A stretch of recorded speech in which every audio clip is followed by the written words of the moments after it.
Hola, mi nombre es Isabela Caicedo, soy estudiante del 10º semestre de la Universidad ICESI y voy a presentarles el tema de trauma craneoencefálico. El trauma craneoencefálico se define como una patología médico-quirúrgica caracterizada por una alteración cerebral secundaria a una lesión traumática en la cabeza con presencia de al menos uno de los siguientes elementos: cambios neurológicos o neurofisiológicos o diagnóstico de fractura de cráneo con lesiones externas atribuibles al trauma, producto de la liberación de una fuerza externa, ya sea en forma de energía mecánica, química, térmica, eléctrica, radiante o una combinación de estas, que resulte en el daño estructural del contenido de esta, incluyendo el tejido cerebral y los vasos sanguíneos que irrigan este tejido. Con respecto a la epidemiología, la principal causa de muerte en los pacientes con trauma múltiple es el trauma craneoencefálico. Se calcula que la letalidad del trauma craneoencefálico es de un 50%. El paciente con politraumatismo asociado a trauma craneoencefálico tiene un doble riesgo de muerte con respecto al que no lo tiene. En Colombia, aproximadamente el 70% de las consultas a los servicios de urgencias están asociados al trauma. En Cali, el registro de muertes por trauma craneoencefálico es cercano a 1.200 anuales. La principal causa son los accidentes de tránsito, con un 51.2%. El 75% de los traumas craneoencefálicos son leves. Y según los servicios de seguridad nacional, la cabeza es el área corporal más lesionada en el trauma, correspondiendo a un 70%. Bueno, con respecto a la anatomía, primero voy a hablar de la piel y el tejido conectivo. Este rodea el cráneo, sirve como primer amortiguador ante un trauma craneoencefálico. Tiene una gran red de tejido vascularizado, lo que lo hace la zona cutánea con mayor capacidad para causar choque hipovolémico en un paciente. El cráneo es constituido por una bóveda craneana de hueso diploico con un interior irrigado por venas diploicas y emisarias y por la base del cráneo, por la cual entran y salen los nervios craneanos, la médula espinal, los senos venosos y las arterias y venas. Las meninges y el líquido cefalorraquídeo. El papel principal de estas es el protector. Las meninges están constituidas por tres capas que separan el parénquima del cráneo y de esta forma protegen de contaminación exterior ante la posibilidad de exposición a microorganismos y suciedad por heridas de piel con fracturas abiertas. Las tres capas desde el exterior hacia el interior son la dura madre adherida al cráneo. Entre la dura madre y el cráneo se encuentra el espacio epidural. La aracnoides, entre la dura madre y la aracnoides se encuentra el espacio subdural, y la pía madre, debajo de la cual hay un espacio por donde pasan vasos sanguíneos y líquido cefalorraquídeo que recubre el parénquima. Contiene sus nutrientes y sirve como amortiguador que evita que el parénquima choque o roce directamente con las estructuras óseas. El parénquima está compuesto por estructuras como el cerebro, el cerebelo, el tallo cerebral y los pares craneales. Con respecto a la fisiopatología, el daño principal al cerebro no se puede deshacer y como resultado causa daño al tejido cerebral, alteración de la regulación del flujo sanguíneo cerebral y alteraciones en el metabolismo cerebral, con regulación positiva de mediadores inflamatorios, estrés oxidativo y vasoespasmo. Estos procesos finalmente conducen a la muerte celular y al edema cerebral generalizado. Acá también tenemos una imagen que describe la fisiopatología del trauma craneoencefálico más en detalle. Bueno, con respecto a la presión intracraneana, la elevación de la presión intracraneal puede reducir la perfusión cerebral y causar o exacerbar la isquemia. La presión intracraneal normal para pacientes en reposo es aproximadamente 10 milímetros de mercurio. Las presiones mayores de 22 milímetros de mercurio, particularmente si son prolongadas y refractarias al tratamiento, están asociadas con mal pronóstico. Bueno, acá tenemos también una imagen que está explicando la doctrina de Monroe-Kelly. Esta básicamente dice que el volumen intracraneal total está formado por tejido cerebral, líquido cefalorraquídeo, sangre venosa y sangre arterial. El líquido cefalorraquídeo permanece constante en condiciones normales a través de mecanismos autorreguladores cerebrales en un rango de presiones sanguíneas. Cuando un compartimento aumenta, por ejemplo, por un hematoma o una masa, debe haber una disminución compensatoria en otro compartimiento para prevenir la hipertensión intracraneal. Cuando el volumen intracraneal normal es superado, la presión intracraneal se eleva. La sangre venosa y el líquido cefalorraquídeo pueden ser desplazados fuera del contenedor, proporcionando un grado de amortiguamiento a la presión. por lo que inmediatamente después de la lesión, una masa, como un coágulo sanguíneo, puede expandirse, mientras que la presión intracraneal permanece normal. Sin embargo, una vez que se ha alcanzado el límite de desplazamiento del líquido cefalorraquídeo y de la sangre intravascular, la presión intracraneal aumenta rápidamente. La presión de perfusión cerebral es un sustituto del flujo sanguíneo cerebral. La presión de perfusión se define como la presión arterial media menos la presión intracraneal. Una disminución de la presión de perfusión tisular implica una disminución del líquido cefalorraquídeo, aunque esta asociación no siempre es perfecta. La disminución del líquido cefalorraquídeo en última instancia conduce a isquemia e hipoxia y empeoramiento de la lesión cerebral inicial. El objetivo del tratamiento de la lesión traumática es prevenir esta lesión secundaria. Bueno, también tenemos que tener en cuenta que hay una lesión primaria y una lesión secundaria. Una lesión primaria corresponde al daño directo causado por el impacto del trauma o por los mecanismos de aceleración y desaceleración. Este incluye la contusión cortical, la laceración cerebral, la fractura del cráneo, una lesión axonal, contusión del tallo, desgarro dural o venoso. Y una lesión secundaria es una consecuencia de la injuria primaria, desarrollándose sangrados, edemas, hiperemia, trombosis y otros procesos fisiopatológicos secundarios. Esto incluye el hematoma intracraneano, epidural o subdural, edema cerebral, hipoxia o hipoperfusión cerebral, elevación de neurocitotoxinas y radicales libres, neuroinfección y aumento de la hipertensión endocraniana. El trauma craneoencefálico se clasifica en leve, moderado y severo según su escala de Glasgow. Leve corresponde a un puntaje de 13 a 15, moderado un puntaje de 9 a 12 y severo un puntaje de 3 a 8. Con respecto a algunas lesiones específicas que se pueden ver en el trauma craneoencefálico, tenemos el hematoma epidural.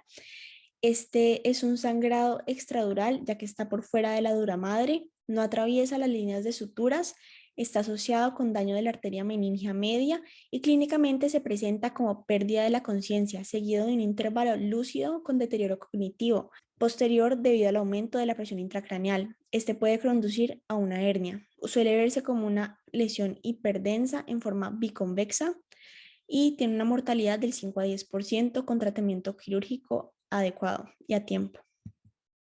El hematoma subdural. Este sí cruza las líneas de sutura, corresponde a un 5.6% del trauma craneoencefálico y 30% de los traumas craneoencefálicos severos.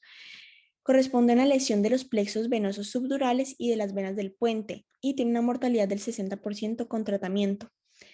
Este se clasifica según su tiempo de evolución, agudo en menos de 24 horas y suele verse como una lesión hiperdensa en forma de semiluna. Subagudo es cuando es mayor de 24 horas y menor de 7 días y crónico es cuando es mayor de 7 días. Este suele verse como una lesión isodensa o hipodensa en forma de semiluna. Con respecto a la contusión cerebral, corresponde al 9% del trauma craneoencefálico. Puede ser hemorrágico o no hemorrágico. En su mayoría ocurre en los lóbulos frontales o temporales y tiene un comportamiento amenazante, ya que presenta un aumento del efecto de masa y edema con picos principalmente en los días 4 y 7. Es por esta razón que los pacientes deben someterse a un nuevo TAC dentro de las 24 horas del estudio inicial para evaluar cambios en el patrón de la lesión. A continuación tenemos las lesiones cerebrales difusas. Estas pueden ser una concusión cerebral, que es un disturbio de la función neuronal y de la actividad eléctrica con incremento de los niveles de glutamato y el estado hiperglicolítico e hipermetabólico cerebral que puede durar hasta 10 días. Es la lesión más frecuente en el trauma craneoencefálico. El 44.9% de los pacientes en urgencias con trauma craneoencefálico lo presentan. Sus signos y síntomas aparecen inmediatamente ocurrido el trauma y estos son alteración de la memoria y pérdida del conocimiento. Algunos otros síntomas pueden ser distractibilidad, bradilalia y bradipsiquia, incoordinación y alteración del habla. También tenemos la lesión axonal difusa. Estas son lesiones que causan retracción de los axones, estrellas microgliales y degeneración de los tractos de sustancia blanca al microscopio. Corresponden a un 3.3% de los traumas craneoencefálicos y tienen una mortalidad del 50%. Suelen verse como lesiones hiperdensas pequeñas menores de 1 centímetro.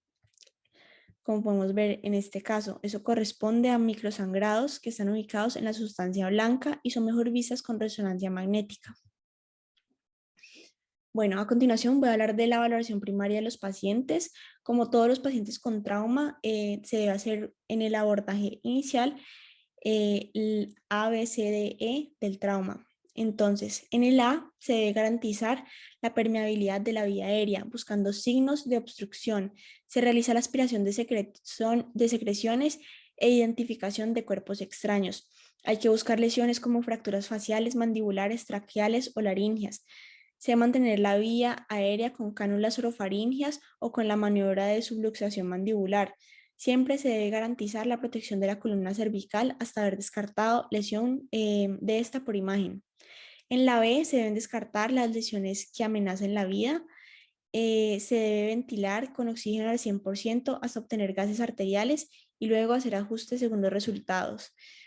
En la C se deben buscar signos de choque, se debe cubrir al paciente y controlar el sangrado externo, incluidas las heridas en el escalpo. Se deben canalizar 2 accesos venosos, tomar muestras para grupo sanguíneo, toma de lactato y gases arteriales.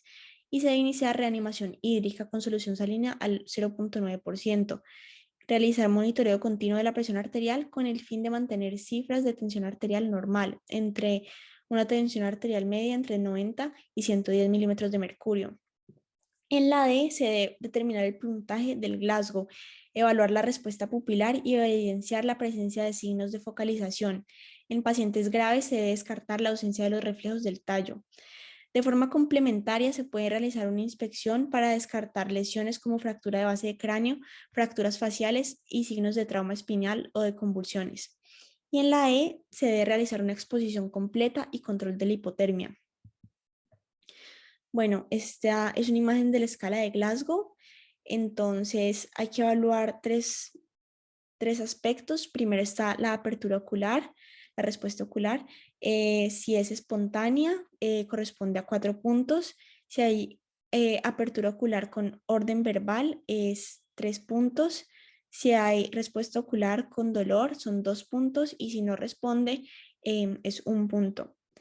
Bueno, la respuesta verbal, 5 corresponde a un paciente que está orientado y conversando, 4 corresponde a un paciente que está desorientado pero está hablando, 3 corresponde cuando el paciente dice palabras que no tienen que ver con las preguntas que usted le está haciendo, 2 es cuando el paciente emite sonidos pero no son comprensibles y 1 es cuando no hay ninguna respuesta. La respuesta motora se evalúa con 6 puntos. 6 es si hay respuesta motora con órdenes verbales. 5 es si localiza el dolor.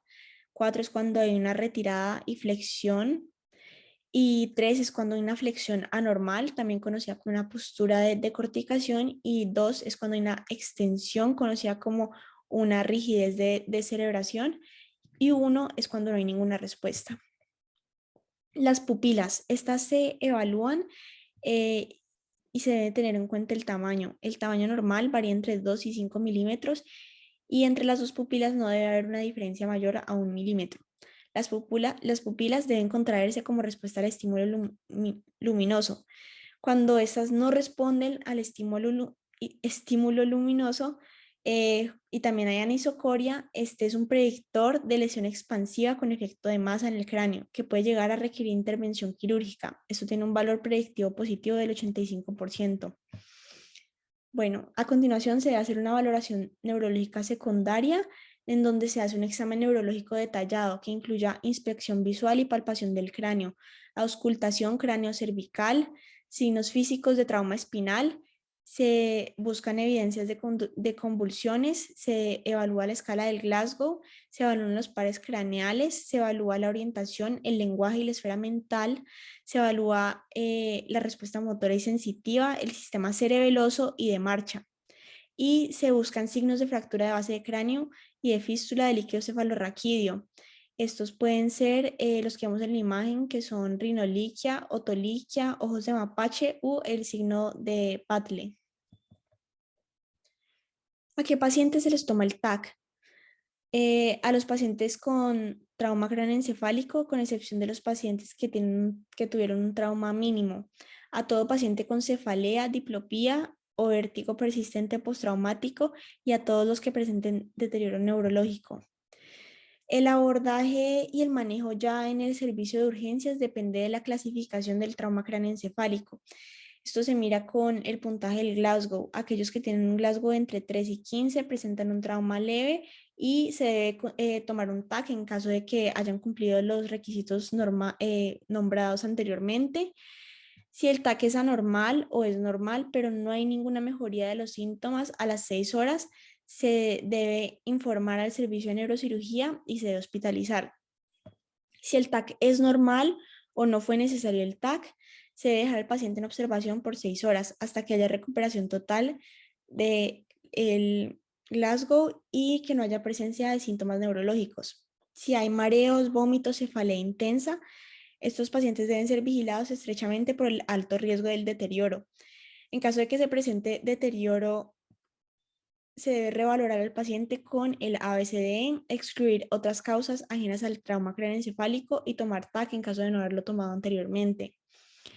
En caso de cefalea, se debe iniciar manejo con acetaminofén 1 gramo cada 4 a 6 horas. No se deben usar AINES por el riesgo de sangrado y si el TAC descarta lesión, se puede escalar codeína u oxicodona. Muchas veces se puede retrasar el manejo analgésico por temor a enmascarar los síntomas, pero si el paciente presenta dolor, también hay que manejárselo.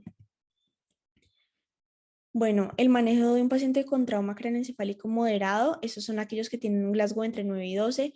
Siempre se debe tomar TAC en estos pacientes. Se debe interconsultar con neurocirugía cuando hay signos neurológicos importantes como alteración pupilar, caída del Glasgow, focalización o anormalidades en el TAC.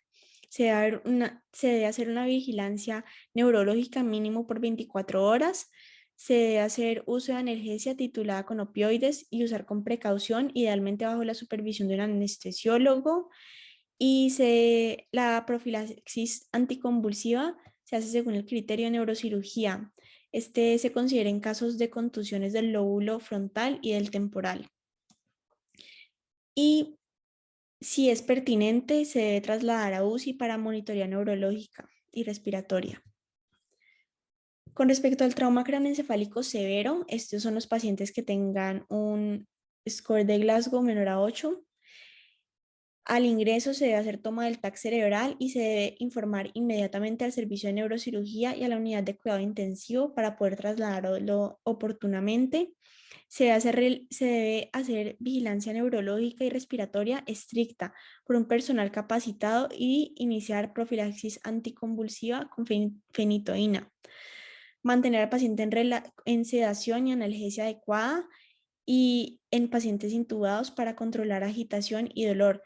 Usar relajantes neuromusculares para disminuir los requerimientos metabólicos. Usar analgésicos como dipirona, acetaminofén o AINES como primera línea. En caso de dolor severo, usar dosis bajas de opioides intravenosos titulados según la respuesta clínica y el estado cardiorrespiratorio de base.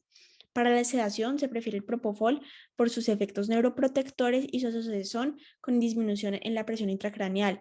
Proveer inmovilización de fracturas, cateterización de vejiga llena cuando sea necesario. Estas son algunas indicaciones quirúrgicas con respecto al hematoma epidural. Si son mayor a 30 mililitros, sin importar el puntaje del Glasgow. Si hay un Glasgow menor a 8, con anormalidades pupilares o desviación de la línea media mayor a 5 milímetros. Si hay un hematoma subdural con un grosor mayor a 10 milímetros o con desviación de la línea media mayor a 5 milímetros en el TAC, sin importar el puntaje del Glasgow. Si hay un Glasgow menor a 8, y si hay caída de este en 2 o más puntos, hay anisocoria o aumento de la presión intracraneal mayor a 20 milímetros de mercurio. En los hematomas intraparenquimatosos, si hay lesión parenquimatosa tipo masa con signos de deterioro neurológico, especialmente en las masas de fosa posterior.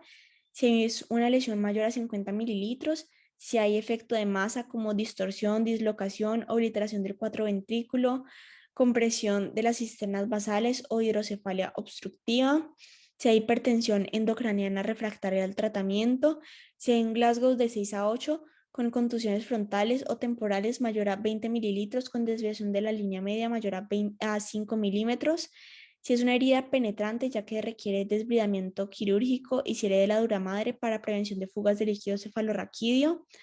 Si son fracturas de cráneo deprimidas, pacientes con fractura abierta del cráneo con una depresión mayor al del grosor de la tabla ósea, penetración de la dura madre, hematoma intracraneano significativo, la depresión es mayor a 1 centímetro, hay compromiso del seno frontal, deformidad cosmética importante, infección de la herida, neumocéfalo o contaminación gruesa de la herida.